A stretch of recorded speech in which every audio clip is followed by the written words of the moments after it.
meet both of them, right? So Maheen is a final-year medical student at Dow. She has aspired to work for the emergency and trauma care setup in Pakistan even before she started med school. She enjoys public speaking, spoken word, and teaching first response to people. Paradoxically, she believes herself to be in a true element while engrossed in a book or writing her heart and mind out. So, Maheen Khan. Right. And Mehek Narmeen is a third-year student at Dow Medical College. Her interest is in medical sciences and love for public speaking gave way to a newfound passion to teach first response to the masses. When not volunteering, she is often found indulged in nature photography, the dramatics, or a good book with a cup of tea in hand. Big round of applause for both of them. Alright, hello everyone, my name is Maheen Khan and this is my colleague Mehek. Hi. And we're here to represent First Response Initiative of Pakistan, also known as FRIP. FRIP is a student-run, non-governmental, non-profit organization and we aim to teach first response to the masses in Pakistan. FRIP was formed in 2010 and ever since their inception in 2010, this is the question that has been driving us. What if every Pakistani knew how to save a life? What if at least one person at the side of a road traffic accident knew what exactly to do in order to save a person's life? Can you imagine the consequences that would have? So in order to continue this life-saving mission, this is how we operate as an organization. We reach out to medical schools all across Karachi and in parts of Sindh, and we train medical students, and then this group of first responders then goes out into the community not only to respond, but also to teach the masses in general. Behind me, you can see a picture from a workshop that we recently conducted in the area of Tharparkar. Similarly, we reach out to communities in Karachi, we go to workplaces, we go to schools, we go to educational institutions. As of now, this year, we've conducted a total of 85 workshops. But no matter how many workshops we conduct, no matter how many people we teach, a significant problem which continues to arise is that not enough people respond. And of those who do, they happen to do so because they were passing by an accident by chance. So in order to counter this problem, FRIP came up with the idea of a mass disaster task force, and that, ladies and gentlemen, is our Ignite-worthy topic for the day.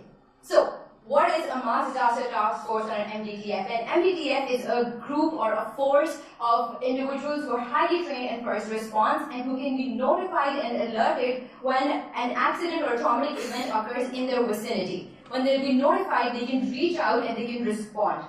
They will be equipped with proper emergency kits for this purpose. So let's talk about who these volunteers are going to be and what is this force going to comprise of. Well, these are going to be FRIP members. We currently have around 450 volunteers, 450 first responders, those who are most dedicated to the cause, who will be highly trained under specialists and trauma surgeons, etc. They will then be supplied with emergency kits containing AEDs, advanced airways, etc. It's going to be completely voluntary, completely non-paid, and this volunteer force is then going to go out and they're going to respond. So now that we have our volunteer force, the only question that remains is that how do you connect that force? How do you utilize that force? How do you get these volunteers to the site of an accident?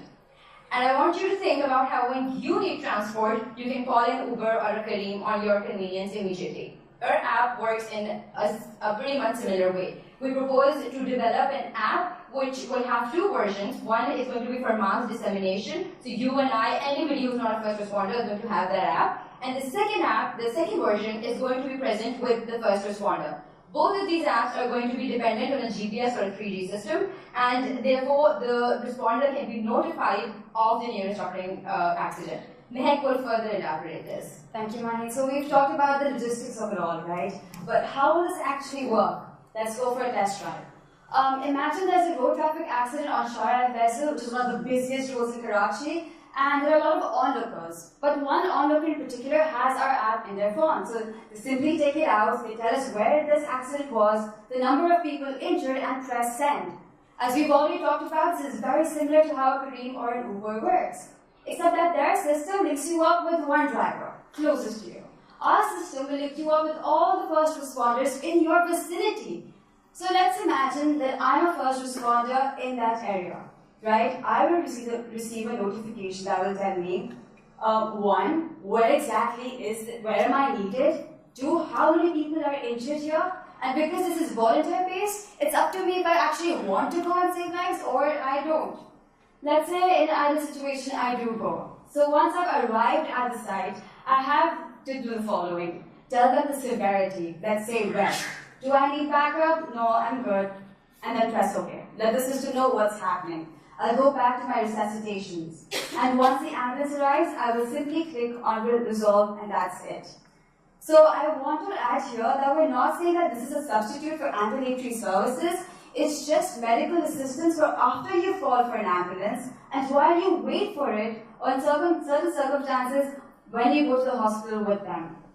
To sum it all up, the general idea here is that we have a task force. It's trained, it's equipped, we take care of that. There is an accident or mishap in any part of the city. Now how do you connect the two? You use your apps, you use technology.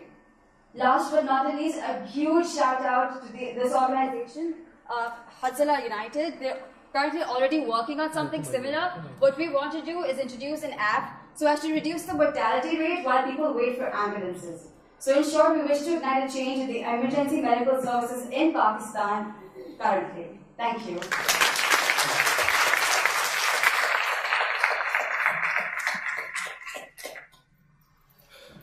All right, let's have some questions.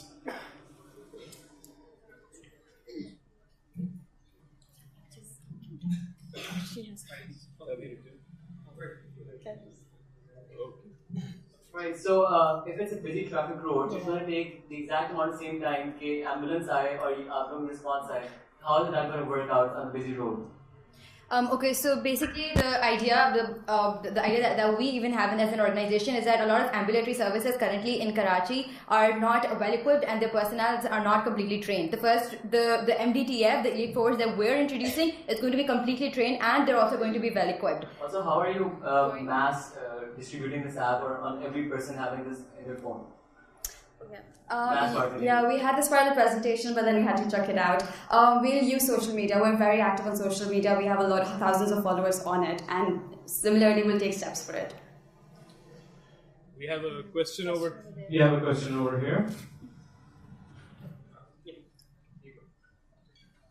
Yeah, it's more or less same. What is the response time? Because there are a couple of ambulatory services that says that within 12 minutes they are there in the incident. This is Shalina Kumari from Amal Foundation. We have 4 days that we need to supply ambulance before 12 minutes. And there are more than 190 trained paramedics. So how is it different? And what is the response time? I would like to know that. Okay, well, I can only comment on the actual response time once we run a pilot drive of a project, once we actually get to the actual work and we run a test drive, basically a pilot drive, then I can comment on it. So far, it's completely theoretical as of now. But however, on the point that you remarked on, that a lot of ambulatory services are currently functioning in Karachi. The thing is that, one, they're not self-sufficient for a metropolis that has spawned over miles and has so many people in it. And two, a lot of areas are inaccessible by ambulances. And 3, again, there aren't trained personnel and not all of them are well equipped. Yeah, to answer the question actually, Shalina's question, 12 minutes is too late in cardiac arrest, you know that. Yeah. And so that is the answer, that we need to be there 90 seconds, 120 seconds, we can't do that with ambulance. All right. Thank you very much. And we are done.